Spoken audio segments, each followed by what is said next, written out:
జై శ్రీరామ్. అందరికీ నమస్కారం. వెల్కమ్ టు న్యూస్ అఖండ.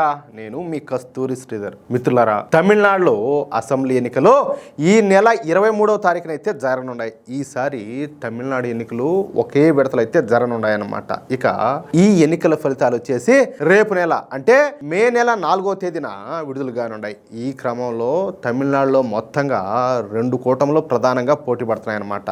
అవి ఒకటి వచ్చేసి తమిళనాడులో ముఖ్యమంత్రి ఎంకే స్టాలిన్ నేతృత్వంలో ద్రవిడ మున్నేట్ర కజగం ఆధ్వర్యంలో సెక్యులర్ ప్రోగ్రెసివ్ అలయన్స్.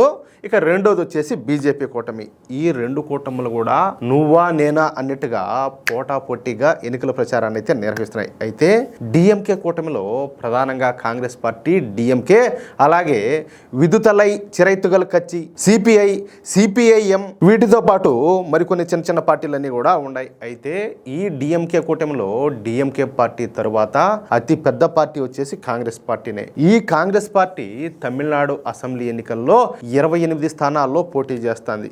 ఈ కూటమి ద్వారా 200 కంటే ఎక్కువ స్థానాలను గెలుచుకొని రెండోసారి అధికారంలోకి రావాలని ఎంకే స్టాలిన్ లక్ష్యంగా పెట్టుకున్నాడు. ఇందుకోసం ఈ స్టాలిన్ రకరకాల ఎత్తులు అలాగే పొత్తులు అన్ని కూడా పెట్టుకుంటున్నాడు. ఇకపోతే రెండో కూటమి వచ్చేసి బీజేపీ కూటమి. పళనిస్వామి ఈ కూటమిని ముందుండి నడిపిస్తున్నాడు. ఈ కూటమిలో మొత్తం 234 స్థానాలకు గాను అన్నా డిఎంకే పార్టీ 169 స్థానాల్లో పోటీ చేస్తా ఉంటే మిగిలిన 65 స్థానాలను 7 మిత్రపక్షాలు కేటాయించిందనమాట. ఇంకా ఈ కూటమిలో భారతీయ జనతా పార్టీ, అలాగే పట్టాళ్ళి మక్కల్ కచ్చి, అలాగే అమ్మ మక్కల్ మున్నేట్ర కజగం ఇలాంటి చిన్న చిన్న పార్టీలన్నీ కూడా కలిసి ఉన్నాయన్నమాట. అయితే ఈ బీజేపీ కూటమిలో అన్నా డిఎంకే పార్టీ తరువాత అతిపెద్ద పార్టీగా భారతీయ జనతా పార్టీ ఉండదన్నమాట. ఈ తమిళనాడు అసెంబ్లీ ఎన్నికల్లో బీజేపీ 27 స్థానాల్లో పోటీ చేస్తుంది. ఇకపోతే టీవీకే పార్టీ. ఈ పార్టీను సినీ నటుడైనటువంటి జోసెఫ్ విజయ్ స్టార్ట్ చేశాడు. దీని గురించి మీకు అందరికీ తెలిసే ఉంటుంది. 2026 తమిళనాడు అసెంబ్లీ ఎన్నికల్లో 234 స్థానాల్లో ఈ పార్టీ ఒంటరిగానే పోటీ చేస్తుంది. తమిళ జాతీయవాదం అలాగే లౌకికవాదం అనేటటువంటి సిద్ధాంతాలను ఈ టీవీకే పార్టీ అనుసరిస్తుందంట.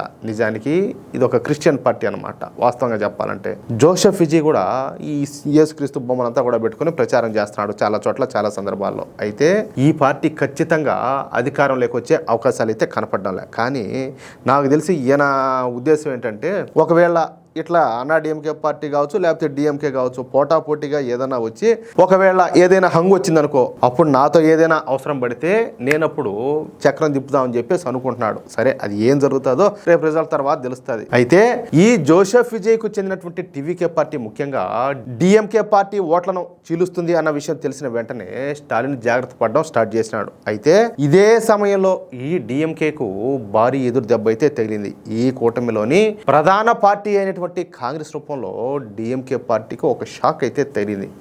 తమిళనాడులో ఈ ఎన్నికల వేళ కాంగ్రెస్ పార్టీలో అసమ్మతి జ్వాలలు అయితే ఎగసిపడుతున్నాయి. అభ్యర్థుల ఎంపికలో మహిళలకు అన్యాయం జరిగిందని చెప్పేసి ఆరోపిస్తూ మహిళా కాంగ్రెస్ అధ్యక్షురాలు, పార్టీ సీనియర్ నాయకురాలైనటువంటి హసీనా సయీద్ పార్టీ ప్రాథమిక సభ్యత్వానికి రాజీనామా చేసి పడేసింది. సరే, ఈ సందర్భంగా ఆమె పార్టీ అధిష్టానం పైన, ముఖ్యంగా ఏఐసిసి అధ్యక్షుడైనటువంటి మల్లికార్జున ఖర్గే, రాష్ట్ర అధ్యక్షుడు సెల్వ పెరుంతొగై పైన తీవ్రమైనటువంటి ఆరోపణలన్నీ కూడా చేసినారు. సరే, ఈ విషయం పైన హసీనా సయీద్ మాట్లాడుతా కాంగ్రెస్ పార్టీ వేదికలపైన మహిళలకు 33% రిజర్వేషన్లు ఇస్తామని చెప్పేసి ఏదో పెద్ద గొప్పలంతా కూడా చెప్పుకుంటారు. కానీ ఆచరణలో తమిళనాడులో మాత్రం పోటీ చేస్తున్నటువంటి 28 స్థానాల్లో కేవలం 2 మహిళలకు అంటే సుమారు 7% మాత్రమే అవకాశం ఇచ్చిందని చెప్పేసి హసీనా మండిపడింది. తనకు పట్టున్నటువంటి కృష్ణగిరి నియోజకవర్గాన్ని కేటాయించాలని చెప్పేసి కోరితే స్క్రీనింగ్ కమిటీలో తన పేరు మొదటి స్థానంలో ఉన్నదని చెప్పేసి ఆవిడైతే తెలియజేసింది. అయితే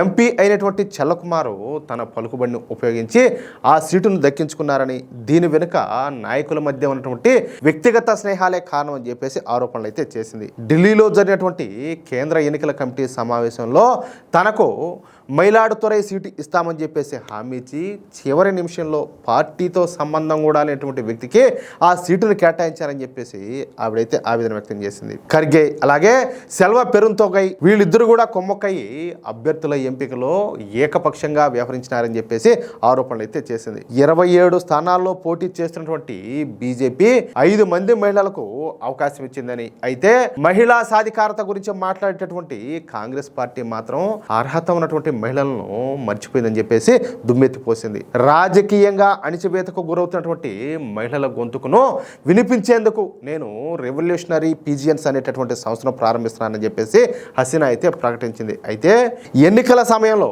కీలక మహిళా నేత ఈ విధంగా ఆరోపణలు చేస్తూ పార్టీని వదిలిపెట్టడం తమిళనాడు కాంగ్రెస్ వర్గాల్లో తీవ్రమైనటువంటి చర్చకి అయితే దారితీసింది. అంతేకాకుండా ఈ సంఘటనతో మొత్తం డిఎంకే కూటమికి ఎదురు దెబ్బ అయితే తగిలినట్టయింది. అది విషయం. మిత్రులారా, అర్థమైంది కదా. ఊరికే బిళ్ళప్పులు దొబ్బుతా ఉంటారు. మహిళా సాధికారత, ఓయమ్మ మహిళలకు ఇంత శాతం రిజర్వేషన్లు ఇవ్వాలని చెప్పేసి. చూడండి, ఆడ చూస్తేనేమో ఏమి లేదు, ఇట్లుంటుంది.